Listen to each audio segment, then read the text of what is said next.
तर नमस्कार मंडळी, आज चाललोय आपण मका काढायला. मका कशी काढायची हे तुम्हाला तिथे गेले दाखवतो, नाही तुम्ही इथंच व्हिडिओ स्किप करून जाताल. थांबा, शेवटपर्यंत व्हिडिओ बघून जा, लाईक फॉलो करीत जा मित्रांनो. चला तिथे गेले दाखवतो. मग काय इथं आल्याबरोबर आपला पंकज गप्पा गपटप भरून आणून मस्त बाकी इथं ढेकभीक लावला होता, एवढा मोठा डोक्या येत का. मग काय इथं मी देत होतो गोण्या भरू आणि आपला भाव टाचत होता गोण्या. टाचेत म्हणजे त्याचे तोंड असा गोणीचा असतं ना, ते पॅक करत होता. हा मग काय एवढं मिनिटं पॅक करत होतो त्यावर तर लगेच बाबूला आला फोन आला, म्हणला आपल्याला आलेत पाहुणे, ही घरून काटा घेऊन. मग काय मुचलला काटा आणि निघलो इकडं आलो तर पंकज आपला मस्तपैकी 60 किलोची गोणी घेऊन चालता.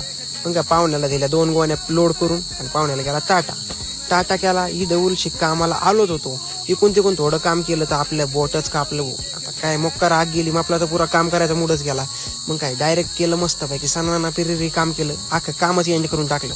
आणि घेतला थोडा ब्रेक घेतला आणि अख्खे आलो ट्रॅक्टर घेऊन. ट्रॅक्टरमध्ये अशा गप्पा अख्ख्या गोण्या लोड केल्या आणि बसलो ट्रॅक्टरवरती.